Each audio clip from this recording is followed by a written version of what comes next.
వరంగల్ ఎనుమాముల వ్యవసాయ మార్కెట్లో సీసీఐ పత్తి కొనుగోలు కేంద్రాన్ని మంత్రి కొండా సురేఖ ప్రారంభించిన అనంతరం మాట్లాడారు. చూద్దాం.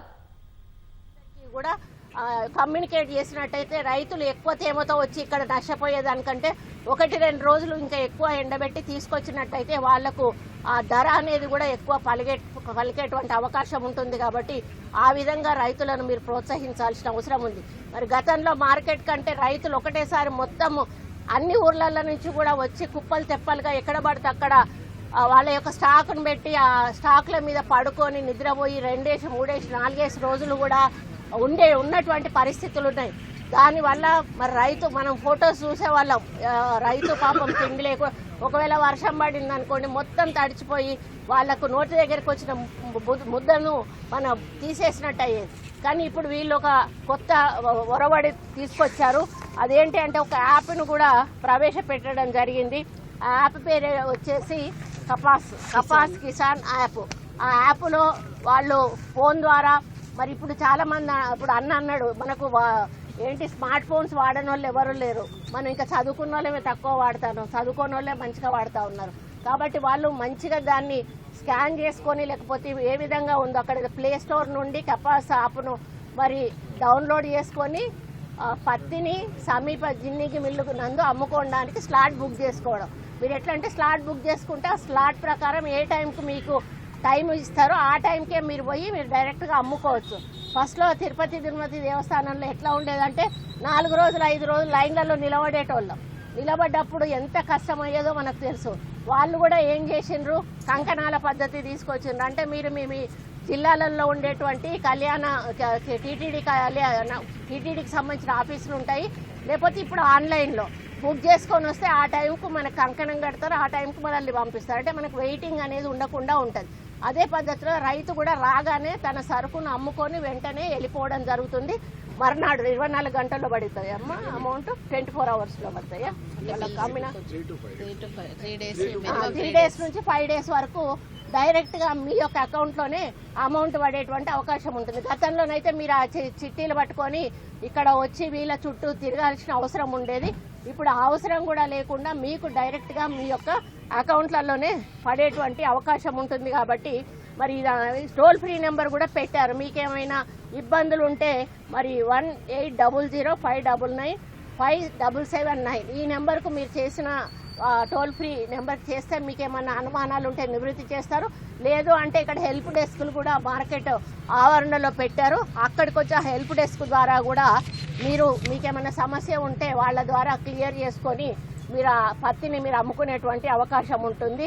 మరి గతంలో 24-25లో మన మార్కెట్కు వచ్చిన పత్తి వివరాలు ప్రైవేటు కొనుగోలేమో 2,82,454 క్వింటాలు, సీసీఐ ద్వారా కొనుగోలైనవి 13,16,417 క్వింటాలు.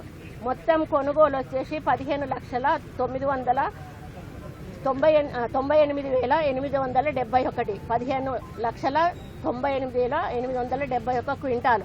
మరి గత సంవత్సరము అమ్ముకున్న రైతుల సంఖ్య వచ్చేసి 47,829 మంది రైతులు వాళ్ళు ఈ యొక్క పత్తిని అమ్ముకోవడం జరిగింది. మరి ఈరోజు 25-26లో మార్కెట్కు వచ్చిన పత్తి వివరాలు ఏంటంటే 35,298 క్వింటాలు పత్తి మార్కెట్ యార్డుకు వచ్చింది ఇప్పటి వరకు. ఈ సంవత్సరానికి నోట్ చేయబడింది ఏంటంటే మొత్తం జిన్నింగ్ మిల్లులు వచ్చి 23, జిన్నింగ్ మిల్లుల సామర్థ్యం రోజుకు 4,980 బేళ్లు వాటి సామర్థ్యము. పత్తి రైతు మెరుగైన సేవలు అందించుకోవడానికి గాను జిన్నింగ్ మిల్లు వద్ద వేచి ఉండి సమస్యలు తొలగించుకున్నటకు కాటన్ కార్పొరేషన్ ఆఫ్ ఇండియా వారు ఏర్పాటు చేస్తున్నారు. అదేవిధంగా రైతులకు మద్దతు ధర కోసం 8,110 ధర కోసం పత్తిలో తేమ శాతం 80% మించకూడదు అని చెప్పి వారు చెప్పడం జరిగింది. 8% ప్రతి ఒక్క శాతానికి ₹81.10 ధర తగ్గుతుంది. అంటే పత్తి శాతం అది ఏదైతే తేమ శాతం పెరిగిన కొద్దీ ధర ₹81.10 ధర తగ్గుతూ ఉంటుంది. తేమ శాతం 12% దాటిందంటే ఉన్న పత్తిని సీసీఐ వాళ్ళు కొనుగోలు చెయ్యరు. కాబట్టి మనం 12% వరకు తీసుకొని వచ్చి ఇక్కడ పెట్టి మా పత్తి కొనట్లేదు అని అనడం అనేది కరెక్ట్ కాదు. వాళ్ళు ముందే అన్ని గైడ్ లైన్స్ ఇచ్చారు కాబట్టి ఆ గైడ్లైన్స్ ప్రకారమే రైతులు ముందుకు వెళ్ళాలని చెప్పి కూడా ఈ సందర్భంగా వారు కోరుతా ఉన్నాను. మరి రైతులకు మద్దతు ధర చెప్పాము మనం, మొత్తం అయిపోయింది. పత్తి ఈ పంటను ఇంటి వద్దనే ఆరబెట్టుకొని ఎండిన తర్వాత నాణ్యత గల పత్తిని సీసీఐ వాళ్ళ దగ్గరికి తీసుకొస్తే బాగుంటుంది. రైతులు సీసీఐ కేంద్రానికి వచ్చేటప్పుడు తప్పకుండా ఆధార్ కార్డు, పట్టాదారు పాస్బుక్, ఆధార్కు అనుసంధానించబడిన మొబైల్ ఫోన్ను ఓటీపీ కొరకు తీసుకొని రావాలి.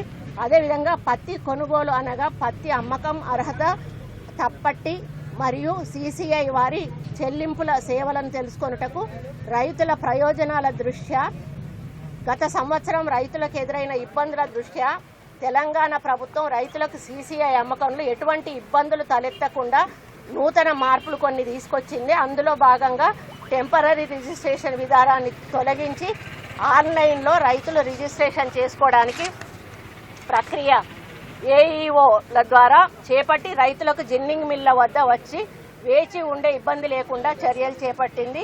అలాగే పూర్తి స్థాయిలో కాటన్ సాఫ్ట్వేర్ నందు పంట నమోదును ఏఈఓల ద్వారా చేయుటకు పూర్తి స్థాయిలో చర్యలు కూడా చేపట్టింది. ఈసారి సీసీఐ వారి కనీస మద్దతు ధరకు పత్తిని అమ్ముకునే రైతులు నేరుగా మార్కెట్లకు మిల్లులకు రాకుండా